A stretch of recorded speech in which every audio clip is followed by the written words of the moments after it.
ప్రియమైన తల్లి తండ్రి, ఒకవేళ నీ కుటుంబంలో ఇటువంటి స్థితి ఉంటే పరిశుద్ధాత్మ దేవుడు మిమ్మల్ని హెచ్చరిస్తున్నాడు.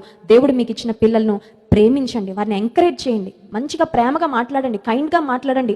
దేవుడు వారిని మరి ఏ ఉద్దేశంతో ఈ లోకంలో పుట్టించాడో ఆ ఉద్దేశం నెరవేర్చబడుట కొరకు మీ వంతు సహకారం మీరు అందించండి. Help your child to shine in the society, help your child to shine for Jesus. నీ బిడ్డలు దేవుని కొరకు ప్రకాశించడానికి, నీ బిడ్డలు దేవుని కొరకు వాడబడ్డానికి, నీ బిడ్డలు తాము ఎంచుకున్న రంగాలలో చక్కగా రాణించడానికి తల్లిదండ్రులుగా మీరు ఎంకరేజ్ చేయండి, వారికి సపోర్ట్ చేయండి, వెనకుండి ధైర్యం చెప్పండి. నా కుమారుడు, నీ కొరకు నేను ప్రార్థన చేస్తాను, ఆ కుమార్తె ఏం బాధపడద్దు, దేవుడు నీకు మంచి భవిష్యత్తు ఇస్తాడమ్మా, నీ వెనకాల మేము ఉన్నాము, వీఆర్ దేర్ ఫర్ యూ అని ఒక్క ధైర్యం భరోసా ఇస్తే మన పిల్లలు బయట ప్రేమల కొరకు ఎందుకు ప్రాకులాడతారు?